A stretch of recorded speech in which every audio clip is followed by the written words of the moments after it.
There are a few things that better define the previous decade than the rise of streaming services.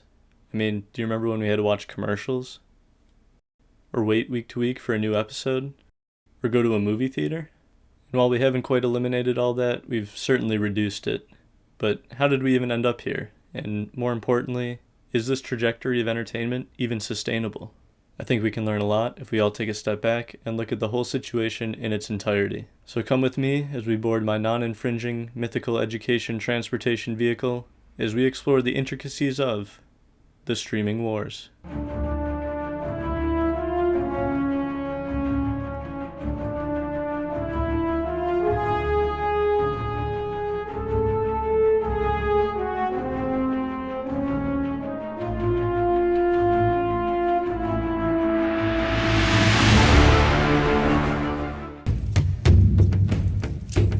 The term streaming originated from the ancient tradition of the Apache Native Americans, where groups would gather by stream banks to listen to their elders tell stories. And while this isn't true at all, I thought it made for a more interesting etymology than just saying some white guy came up with it. The idea for streaming media can be traced back to the 1920s, but obviously the idea couldn't really be implemented because in the 20s everybody was too busy buying washing machines on credit cards to focus on things like making the internet. That wouldn't happen until 1969. Nice. And even though we could put a man on the moon, we'd be decades away from being able to stream rocket launches in real time. Fast forward to the early 2000s, and bandwidth had increased to a point that video could be delivered to a computer in your home over the internet, leading to the advent of video sharing sites like Pornhub. In 2007, Netflix decided to change the game forever by offering their library of TV shows and movies via their new subscription-based streaming service, all while simultaneously digging a blockbuster-sized grave in their backyard. For a long time, and arguably still to this day, Netflix reigned supreme as the undisputed heavyweight champion in streaming.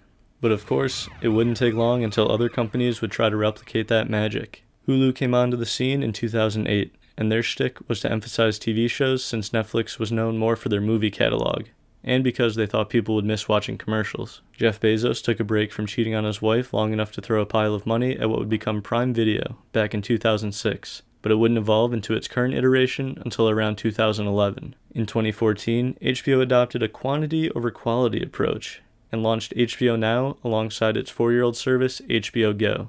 But it wouldn't be until 2020 when I decided to make this video that I would be able to discern between the two. More recently, we've seen the meteoric rise of Disney Plus and Apple TV Plus launch too. And looking forward, there are even more on the horizon. In just a few months, HBO is consolidating their current shit show into HBO MAX. And NBC is launching their own service called Peacock. With home internet reaching upwards of gigabit speeds and more streaming services available than you'll know what to do with, you can watch your service of choice on damn near any device with a battery in it. But just which services will you decide to subscribe to? Well, that'll most likely depend on their content. While there would likely be multiple factors in your choice to subscribe to one service over another, price, user interface, do you still want to sit through commercial breaks even though you're already paying for the service? The biggest factor will certainly be the catalog of content that each service has. And when it comes to streaming services, there's two types of content, licensed and original. Licensed content is any TV show or movie that is made and owned by another company who then sells the streaming rights to whichever service offers them the most money.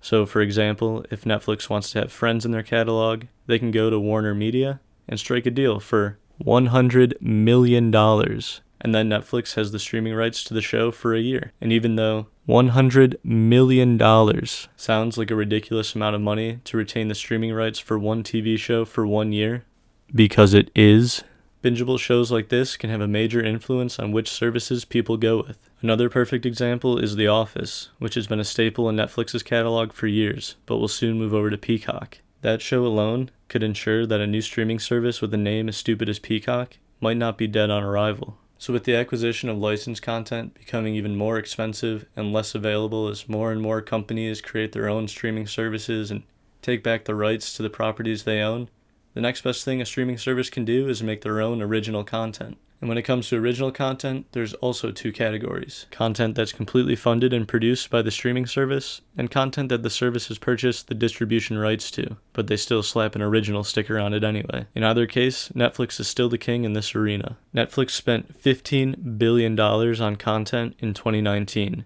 which is simultaneously bananas and awesome since Netflix has made some of my favorite shows and movies in recent history.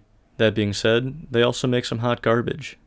But most importantly, they make some of my favorite garbage. Disney has announced a whole smorgasbord of original content. The Mandalorian was dope, a live-action Lady and the Tramp was released, and at least 38 Marvel shows are coming soon, which I have a mild interest in.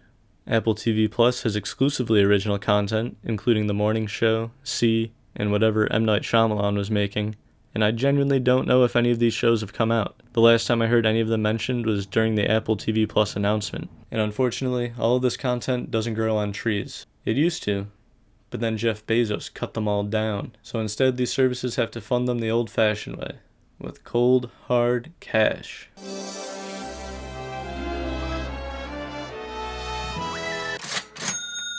So there's a lot to cover when talking about the money side of streaming services, and full disclaimer, I did not graduate with a business or finance or economics degree, so take everything I say from here with a grain of salt the size of a very large grain of salt. That being said, let's start with the cost to consumers. As more and more services become available, the decision becomes harder as to which services you're going to pay for and which ones you're just going to get your friends' passwords for. But if you're rich, or a chump, just how much would it cost you to get access to all of the major services? Well, Netflix has 3 tiers, ranging from $8.99 to $15.99 a month, but the $8.99 plan doesn't even offer HD video, so I don't know what kind of sociopath would get that. For our purposes, we'll go with the standard $12.99 plan. Disney Plus is currently $6.99 a month, or you can get their bundle with Hulu and ESPN Plus for $12.99, so we'll go ahead and get the bundle. But do note that this is the version of Hulu that still serves you ads. If you wanted to skip the bundle and pay double the price for their base subscription, then you can get the ad-free version of Hulu, unless you watch Grey's Anatomy, Agents of S.H.I.E.L.D., or How to Get Away with Murder, in which case you will still be served ads. Prime Video is free, as long as you pay your $12.99 Amazon Prime subscription. There's a dozen different ways of getting HBO, and how you do it will determine if you need to use HBO Go, or HBO Now, or Prime Video, or Hulu, but ultimately it's going to cost you $14.99 a month, which will likely also be the case for HBO Max. Apple TV Plus is $4.99 a month, or you can get a year free for the low price of one Apple product. When you inevitably give in and subscribe to Peacock because you realize you've developed a legitimate physical dependency to having The Office on in an endless loop in the background, you can expect to pay up to $10 a month, although in that specific case, it would be covered by Bernie's healthcare plan. So at this point, we're at $63.96 a month, plus a new MacBook Pro. And this doesn't even take into account any cable subscription if you want to watch live sports, services like Crunchyroll or YouTube Premium, music streaming subscriptions like Spotify, the various OnlyFans and private Snapchat accounts you pay for, as well as any of the dozens of other unmentioned streaming services. And while this number may seem incredibly high to be paying monthly just for in-home entertainment, because it is, these companies would argue that it might not even be enough. Making money off a streaming service is no easy task, as I'm sure Netflix can surely tell you. They've only recently started turning a profit after years of losing money. That being said, Netflix is also in the unique position of not being owned by a megacorporation with piles of money as tall as the shit they take on your childhood twice a year. Disney Plus on its own comes in at basically half the price of most of the other streaming services, so it's no surprise that it's one of the only branches of the Mouse House that lost money last quarter, especially since they came out of the gate swinging with Mandalorian costing $15 million per episode, which is dwarfed by the reported $25 million per episode going into their Marvel shows. But before you shed a tear, take solace in knowing that Disney still made a profit of over $2 billion in that time frame. And because of that, it's not likely that they'll be turning off the Disney Plus servers anytime soon. When you're spending billions of dollars on content only to make, well, billions, but less billions in return, you need to figure out a way to eventually get back in the black. Historically, the reason people have even been investing in these money furnaces is because of the growth potential.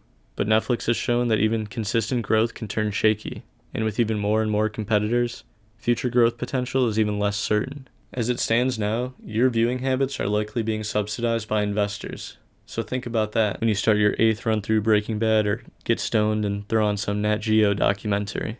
The question as to whether or not the current model for streaming services is even sustainable is better suited for someone with better understanding of money and markets than I have. But after a few minutes of Googling, I'm going to say it's a hard maybe. It's certainly more difficult to monetize content on a streaming platform than in traditional outlets. You can't just run ads on a show like you would on cable, unless, you do. And as people get stretched thin on the number of different platforms and the overwhelming amount of content available to them, only time will tell who will sink and who will swim. But until then, I'm just going to enjoy my favorite feature of all these services, which is endlessly scrolling through the menus on each of them until eventually I decide to watch something I've already seen before. If you've made it this far, thank you for watching. If you liked it, why not hit that like button down there? And while you're in that neighborhood, just hit that subscribe button as well. And if you didn't like it, I hear you, no worries, no offense taken. Just hit that subscribe button 3 times and you'll be sure never to see my videos ever again.